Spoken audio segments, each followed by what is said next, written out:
Hi, it's Ray from Pro Shaper Workshop in Charlton, Massachusetts, and we got some visitors today, and we'll let them talk a little bit. Everybody's sick of listening to me, I guess. So this is Simon from Chichester, England, south of London, about how many miles? 50 miles. 50 miles south. He's originally from Leicester, and we have a Leicester one town over. We're named after Leicester, England. So Simon's been interested in this Panther motorcycle. It belongs to a friend, relative. And he was able to copy the tank, and he wants to make an aluminum tank, and he copied the tank with my flexible shape pattern system, but the original tank was really asymmetric. Okay, so I took the original tank, took the flexible shape patterns from the tank, and chose the good side, or the preferable side, and then copied that over on the flexible shape patterns and the templates to go with them, because these things work best, well, they only really work properly with section templates. And then from that, I brought this over from the UK just as a sort of reference, having realised, trying for a couple of weeks to build something using this, that it was pretty difficult. So we've gone ahead and built a wireframe instead of that, and the advantage of this is that you can turn it over and you can actually see what's going on underneath when you fit the panels to it. So you can see exactly where it fits, what the clearances are and so on. And so Ray's been going through the process with us, and pretty much there with, this needs a bit of fine tuning tomorrow, and we're pretty much there in terms of trimming the back and joining things together. So he's done a really nice job, little fine tuning like you mentioned, and then we'll weld that up. And they bought the 13-day package, so they're going to be here for another 7 days or 6 days or something like that, more. So it's possible he might even make another tank. He made it really spectacular. He took his time. It took about at least a day and a half or so to make this wire form. Very symmetric. He did beautiful welds on it, and it's just very easy to use. You can clamp to it, and like you mentioned, you can see the fit really good. This thing is, if you ever try to make one of these, trying to find out how it fits is a nightmare. It's just really difficult to see where you need to do the next amount of work. We couldn't use the flexible shape patterns to their full advantage because one side was different. So we were basically using one side and then flipping it over. So it wasn't as helpful as we'd hoped. But it did get us to this stage where he could get the wire form made. And this is out of 1/4-inch hot roll wire. It's all TIG welded together. And if you make a mistake and one of these is not fair, it's got enough meat in it that you can grind it a little bit, and you can check it with a 3/32 rod to make sure that it's all fair, so these all run together. And we did that, and he actually really took his time and made it really, really nice. So with Simon also came Ed, and this is Ed's project here. And what town are you in, Ed? I'm near Winchester in Hampshire in England. Winchester, which is how far away from Chichester? Oh, I'd be 50 miles away. Oh, you're 50 miles away or so. Okay. Like yeah. So you can describe what you're doing here? Well, this is the, I call it the armpit fairing from a Stearman biplane. It's the original airplane that US pilots were trained on to go to World War II. And where it fits is, if you think of my body as the body, the fuselage of the aircraft, then this is for the left leg. So this is the left armpit fairing. So this is just a cowling. The problem with these things is that these airplanes were made 80 years ago, and some components just can't be found anymore. And this is one of them. So if you haven't got an original beat up aluminum one, then you have to just buy a fiberglass one, and it does the job, but it's just not very nice. And the fiberglass is a little rough on it. There's a little upsy and downsy here and there, so It's not a nice shape. We know it fits sort of at the edges. yeah. But, And then how thick is that fiberglass? It's might be about it. 60, yeah, 60 thousandths or so. So Yeah. it's really lightweight. So learning from the videos, which I just find absolutely fantastic, in that they're not just a canned demo done by some bright spark who shows you how to do this thing and that's it, 7.5 minutes, it's done. What I really like about your videos is that a 90-minute process takes 90 minutes to watch it. Yeah. And it's serious, and you see the thinking that goes in, and you see the things you try and that's not working, so we go that direction instead. It's just so much more value as an educational tool. So fantastic. So I took the what I'd learned about flexible shape pattern, which is just a brilliant concept anyway, and I did the best I could to make a pattern on the whole fairing. It's of some use possibly, but talking to Ray, it was very clear that trying to make that in one piece is just so difficult, such a We constraint. might try that though. We might try that because you got enough time.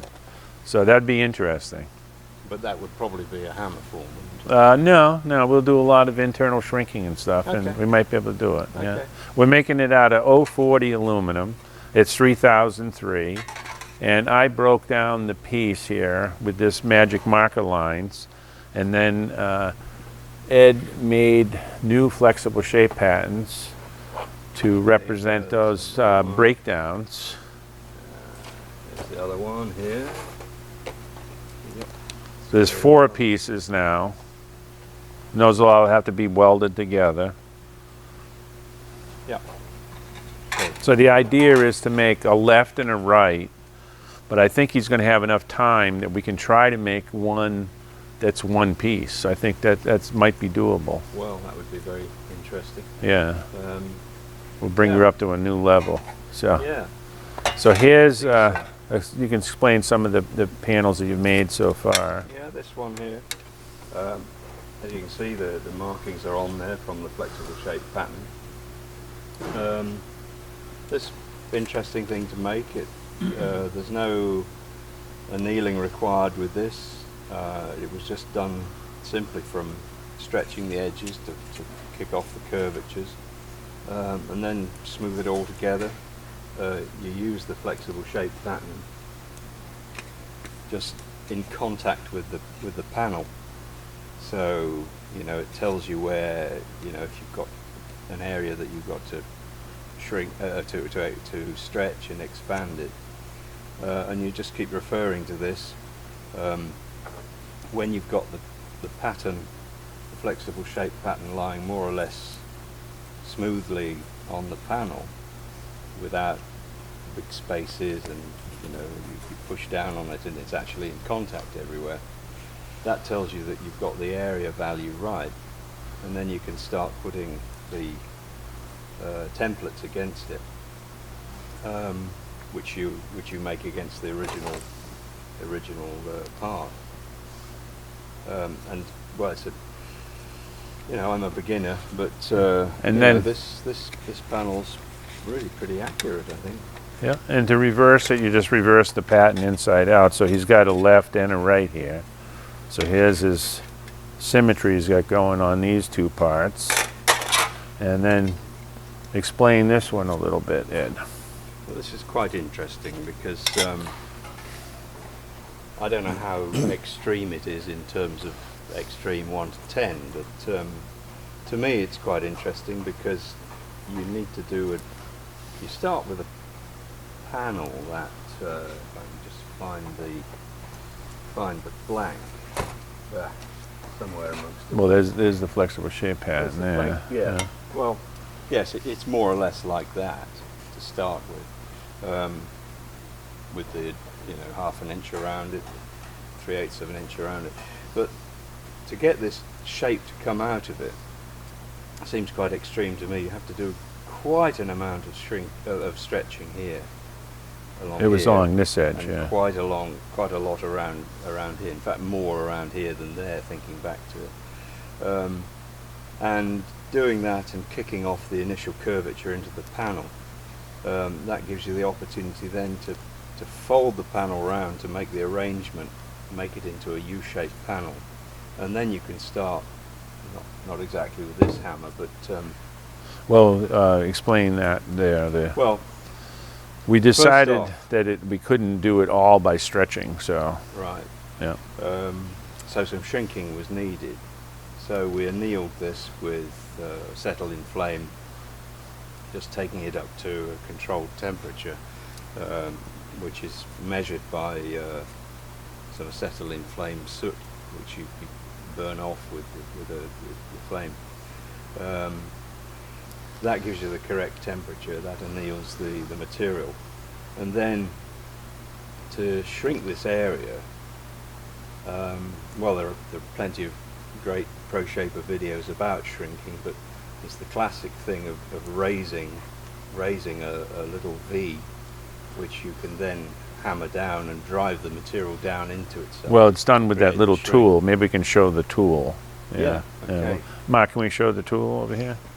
But here's he's got this one in works. This one's not finished yet, but there's the two of them.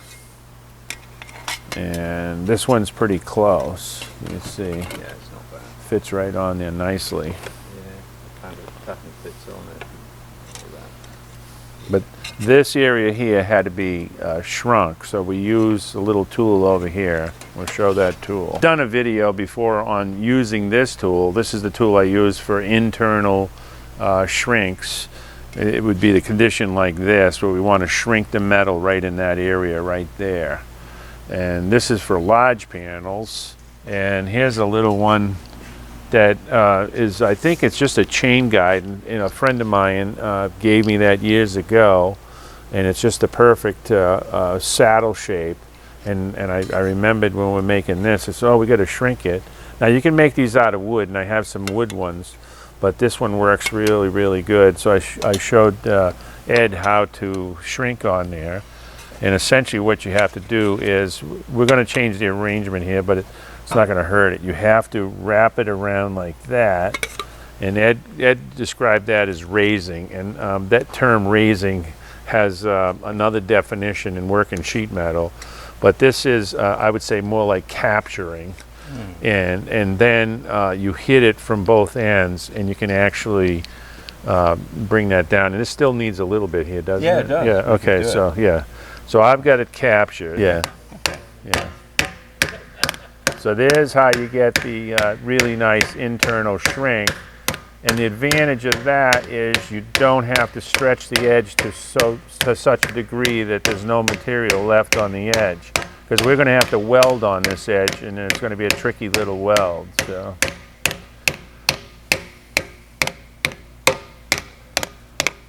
Try not to hit your thumb.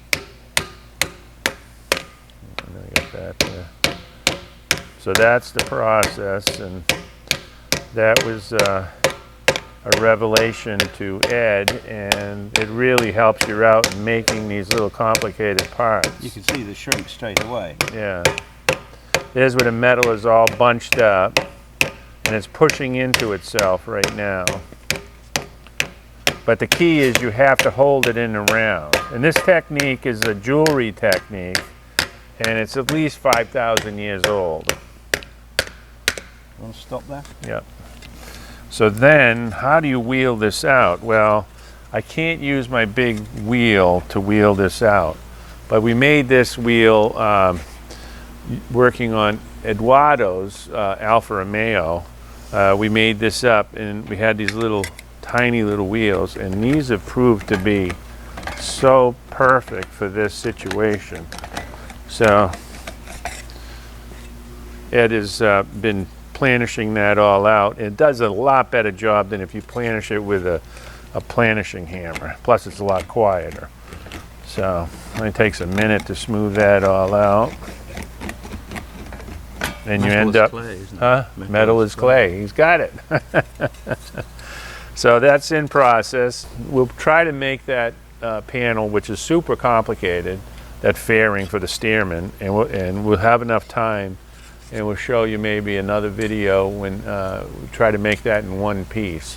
But let's show you Eduardo's 1955, his design Alfa Romeo. All right, so this is Eduardo from the San Diego area, and he's been coming out, what is it, since last March or so? June. Since June, was it? Okay, his daughter actually called me and asked me about, is it possible her father could take a class and learn how to make aluminum skin for this car that he designed.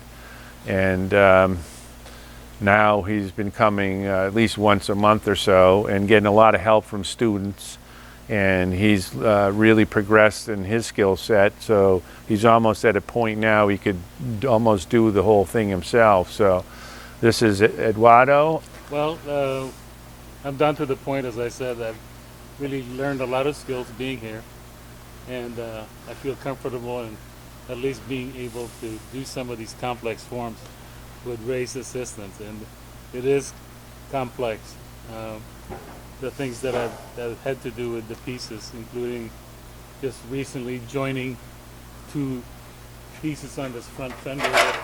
That's a curved section that had to be really massaged and aligned. I'll put him in. I'll put it in place here. Yeah.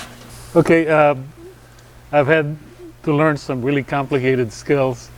For example, this particular fender here is actually made of two pieces. It's got this area with a turn signal, a bead here, a headlight here, and a crease right on top here. And all of those had to be perfected before we even got to welding this. And I don't know how it happened, but we finally were able to get this together. With, you know, I'll have to say I've learned a lot of skills, but I've got a lot more to learn.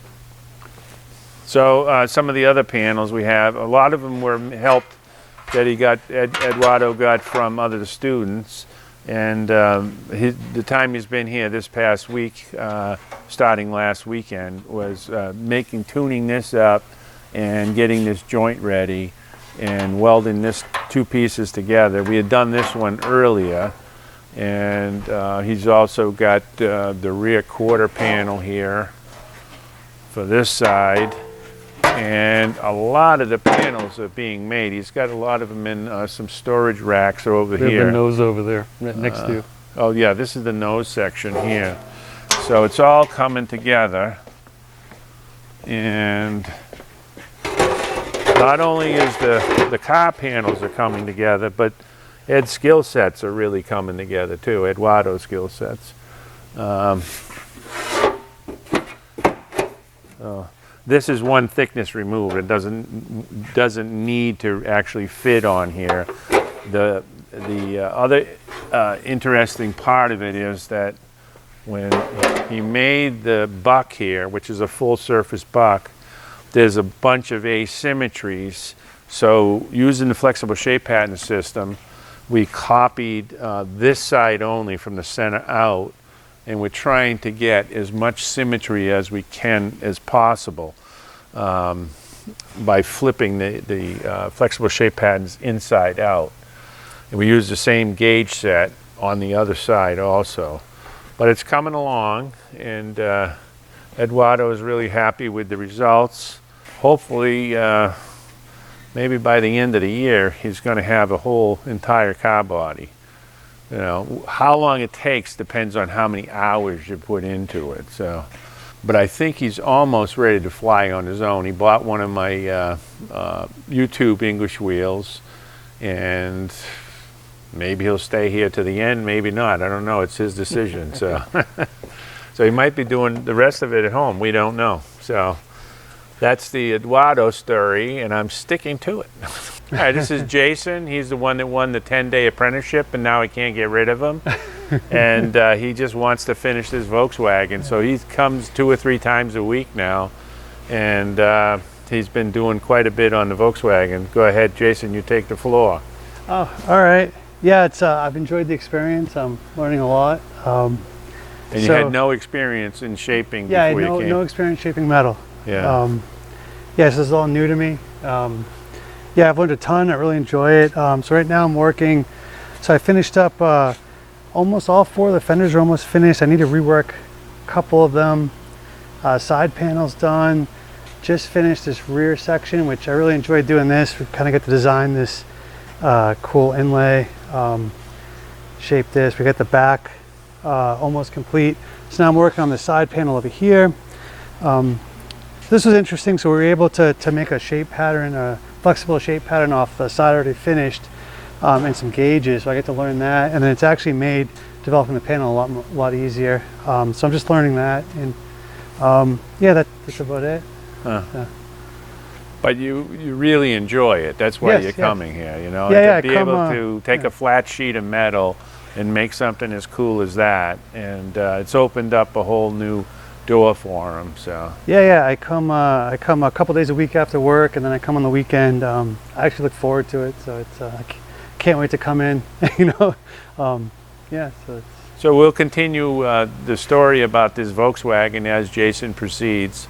And hopefully he actually wants to build the chassis for it and everything else. We're going to use this tubing, this red tubing that we have, and we're going to make that electric power, and that's going to go to my grandson eventually. So, and we got 2 more of those projects, and we have like 6 more winners that we chose. We haven't had anybody else show up yet. I think next month in April somebody else will probably come in. I thought somebody was going to come in March, but nobody showed. Jason really took control of this, so I'm going to let him do his thing on that, and we'll bring these other projects out.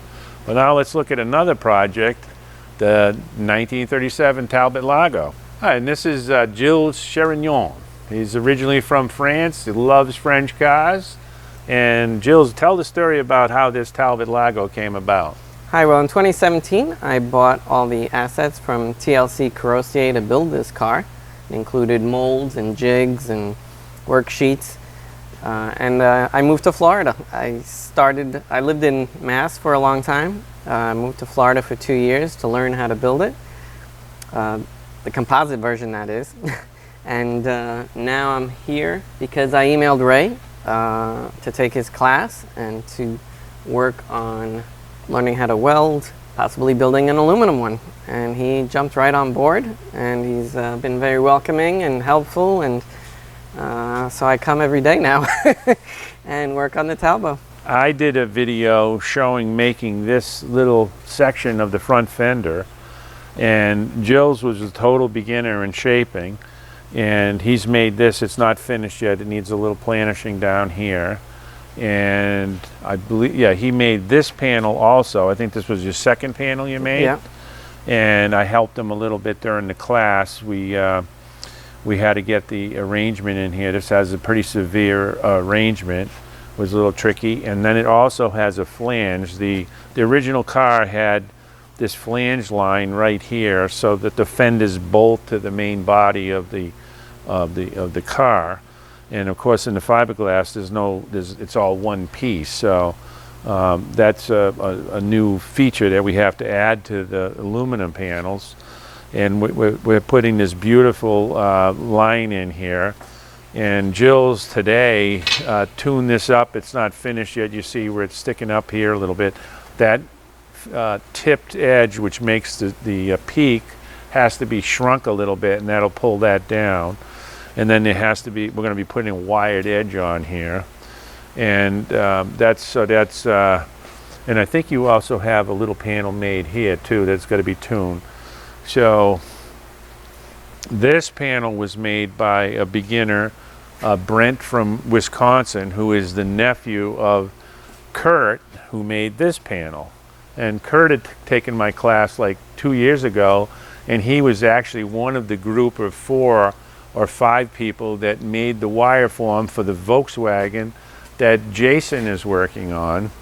And Kirk is now changed, he's retired, and he's changed up his work situation, where he's got a nice building and he wants to do stuff like what I'm doing, and his nephew works with him, and he wants to come back and work on this some more. So he said he'd probably in the summer he'll be working some more. But Gilles has got some time, and he's going to be helping out as much as possible to make these aluminum panels. They all need a little tweaking, a little finishing of the wired edge, and then trimming, and then welding, and then all the welds will have to be metal finished. Well, you could just imagine how that car is just going to be so spectacular once that aluminum body is finished. And you can see it's coming along pretty nice. It's just absolutely amazing. And if you watch the classic car circles, Amelia Island was on last weekend, and this is a version of the same car, but this one has the skirted front fenders, and this sold at auction at Amelia for $13.5 million.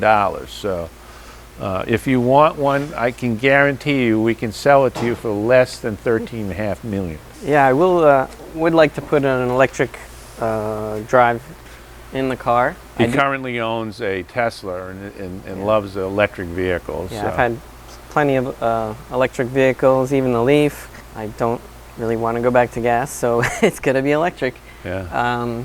If a customer would like a V8 as the Talbots originally came, we can do that. Or, like I said, an electric drive. And they are available in the composite form. If anyone's interested in an aluminum version, Ray and I may be getting together on that and offering that. So thanks for showing us the car and the explanation. I really appreciate that. And this is Ray from Pro Shaper Workshop. We got some really interesting projects, as you can see. Please remember to subscribe, give us the comments and the likes, and hit that notification bell, and keep telling all your friends about the Pro Shaper channel. Thank you very much. It's Ray Chalene from Pro Shaper Workshop.